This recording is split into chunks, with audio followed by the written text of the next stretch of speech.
Yo guys, what's going on? Invin here. Today I'm going to be bringing you guys a video on where I think the Void Gauntlet is going to fit in with the meta as it currently is in the game. But do bear in mind, of course, this could change going forward, as of course we are playing this on the public test round. But what I did want to do is kind of explain to you guys how it works in game, what roles I've personally tried it with, or have had people personally try it with for me to kind of test out different things, how the Gauntlet actually works on its own as an individual weapon, but also how it synergizes in the current meta and where we can expect to see this gauntlet going forward. So for those of you that either don't have a PTR, which there has been a couple more test rounds released in the past couple of days, so if you do want to check that out, it's on the official website. But if you don't have access to that, or you're not going to be playing it because you're focused on the main game, which is absolutely fine, then I kind of wanted to update you all on just where I think it's going to sit. So basically the Void Gauntlet can either fit one of two roles. It can be used as a support utility alongside healing, which has been really effective from my testing. I paired this with a life staff, as you guys will see from some of the gameplay in today's videos, and it's good for healing. It does a decent amount, and you can set it up with a certain set of kind of passives and also the abilities that you choose, with obviously most of those healing abilities scaling off that focus. You can actually get a really nice setup for the Gauntlet, which not a lot of other things in the game have. And of course that gives the healers a little bit extra healing. It's nowhere near as good as the life staff is, of course, but it does still give a little bit of healing on top of the utility, which it also provides, and does a reasonable amount of damage when it is scaled off focus, which is kind of primarily a thing we want to look at here as well, because obviously healers were kind of just left to die before sometimes in some occasions. So that is really good. Now, what I do think it does is kind of fill that gap. Obviously, some of the abilities it has, certain ones can attach onto enemies and either make it do more damage to them.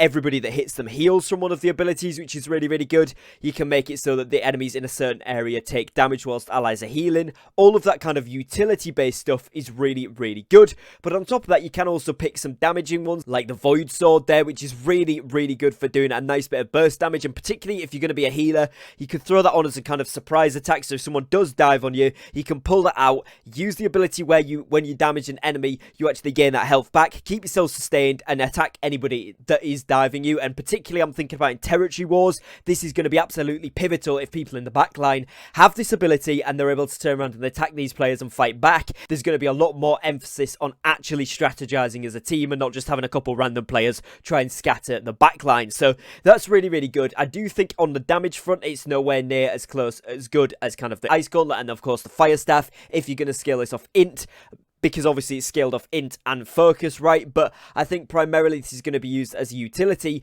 That being said, again, with the Void Sword, it can do some serious damage. You've got a nice bit of sustain. I think with heavier armor, you can get a nice bit of sustain, obviously, because you've got more HP there, you've got more resistances, but it also does work very nicely with light if you are in a smaller scale PvP environment, because you're able to dodge around. If you get the aura that gives you the stamina back, you're in a pretty good position to be able to do quite a lot of cool things, which is kind of really good and not kind of similar to anything else we've got, which is, you know, quite surprising. It's quite good that it fits into that different type of role, but I do think you are very squishy with it. It hasn't got a lot of burst potential. It's kind of got sustained potential, but not massively. Again, if you're in light armor, you're still going to get melted. CC is really good against the Void Gauntlet. Not so much if someone's playing ranged utility healing style, but if they are trying to use it as a damage build, then CC is fantastic against it. But of course, the debuffs in those larger scale environments work really well and can be an absolute huge asset to the team. So I think generally overall a view of the kind of Void Gauntlet, how it works, I would say that one-on-one or very small scale 2v2 5v5, wouldn't say Outpost Rush 20v20 is a bit much, but anything small scale PvP, you could absolutely do a damage build and you could get away with doing a lot of damage from that. Other than that, I would say in the large-scale PvP, you're not going to be able to have the same AoE potential that either the Fire Staff or the Ice Gauntlet already have, or of course the melee weapons that have that sustain and stuff as well, because there isn't quite the same level of that yet.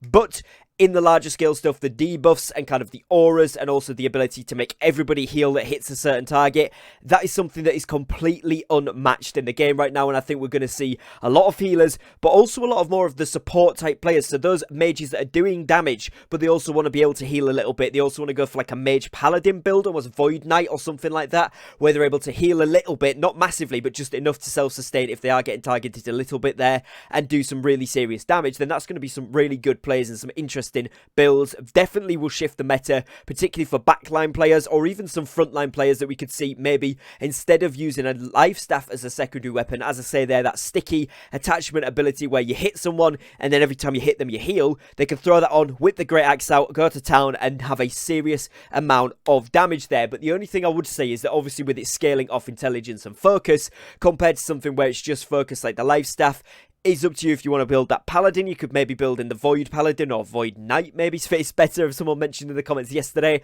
So that could kind of be a role, and I am working on some build ideas for you guys, which I'll hopefully bring you either tomorrow or the day after, just so we can get a vague idea of kind of some of these builds, how they work in PvP and PvE, and actually if it's any good. But generally in the meta, I think it is going to fit into more of the backline support utility role, because as I say there, it is completely unmatched in its potential to debuff the enemies. And again, if you're using that in conjunction with some heavy hitting frontline players, you're going to be absolutely smashing stuff out in PvP, but also in PvE against bosses, any normal mobs, any elite zones, anything like that. It's going to be really, really good all round. So I don't think it's limited. I do think it's got a lot of applications, and we're still seeing people fine-tuning. Personally, I'm still going over a few different builds that I've got and a few ideas I've got to try and make this work the best it possibly can. So there is a lot of possibilities I think you could do with this successfully, which is what makes it really, really exciting. As I say, there could be some value changes, there could be some slight ability changes before we get this into full release, but generally speaking, I think this is a very exciting weapon, and I can see it fitting in well without breaking the meta too much. A lot of people in chat are saying, oh, it's really OP. It's quite OP in a 1v1 duel situation, so when you first see this, you probably think, okay, yeah, this is really, really powerful. And it is, but you don't have the same sustain that you have with maybe the Warhammer, the Great Axe, where you're hitting multiple enemies, you're able to heal when you hit. You have got the abilities for that, but it's only for a short period of time whilst that ability is active, whereas things like the Great Axe, every time you crit, you can get the ability to heal. Every time someone's low, you heal from hitting them. Every time someone's lower, you crit them more often, so therefore heal more often, stuff like that, and it just makes it a whole host better. Now also another thing to kind of touch on here is actually the block with the Void Gauntlet, which is its own ability, if you like. It takes away your health and gives you mana. Now this is a little bit odd at first look, but actually can be really, really good paired with the Fire Staff or Ice Gauntlet, or indeed even, of course, the Healing Staff there, the Life Staff, because it does give you a lot more opportunity to get that mana in. It means you have to spend less points maybe on focus overall, although if you are healing, you'll probably have that. But obviously, if you're going for an int build, you're not going to be that much inclined to go for the focus in terms of just getting an extra bit of mana there, because you've got a way to regen it in terms of then swapping that out for health. Now obviously if you're healing, you can re-heal yourself and continuously be almost at full mana, and this will give rise to some of those gems and things as well.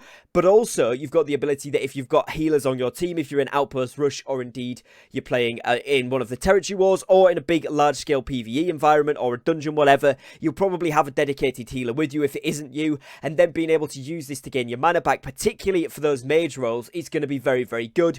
But it doesn't, as I say there, match up to the burst damage that the Fire Staff has or the Ice Gauntlet, although after some of the nerfs and tweaks to the Ice Gauntlet with the upcoming updates, maybe it will rival it. So we'll have to wait and see how it plays out across the entire server and things. As I say, personally still doing my testing, but I will give you guys an update on that very, very soon. This is just generally where I think it's going to fit in. Do I think overall that it's a good weapon? Yes. Is it going to take over the meta? Probably, because it's quite unique, especially for healers, or as I say there, those more utility-based mages. It's going to be an excellent addition. You are going to want probably 3 or 4 at least on the team when you obviously get into those territory wars, because this is going to be a hugely beneficial thing to yourselves, but also it's going to be a big detriment to the enemy, and that's where we haven't really seen a debuff type role come into the game yet. So this is where it's going to be unique, and it's going to be something that I think is going to give a massive advantage to those people that can utilize it well. So it's going to be something very, very exciting. One other thing I did want to touch on quickly as well is obviously the changes to the musket and bows. I've seen some ridiculously overpowered musket builds, basically where people are able to hit 8,000 to 9,000 damage a hit. So I'm looking into that as well to bring you guys an update there, what the heck is going on, because that seems a little bit ridiculous. So I'm going to kind of go into the loop there, keep you guys updated on that one as well. But there's some really ridiculous builds that you can get with the deck stuff in this PTR, so I'm going to see whether that's broken, whether it's just the changes they've made or whatever, but I would assume that's going to be fixed before we go into live, so I'll try and make you guys a fun video on how that's actually working as well.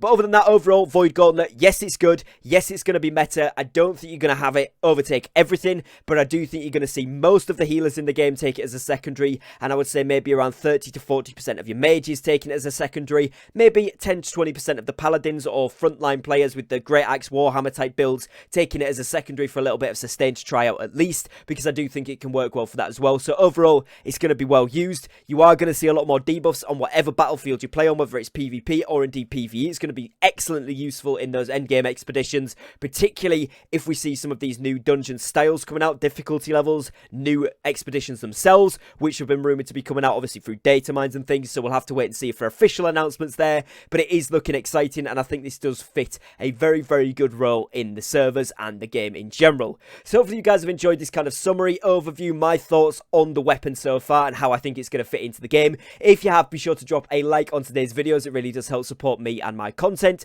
and if you are new here to the channel, I'd love it if you could subscribe down below, help support me here on YouTube and join the community here. I do upload every single day, so having you here as part of my channel community would be absolutely amazing. Other than that, guys, as always, thank you very much for watching. Take care and peace.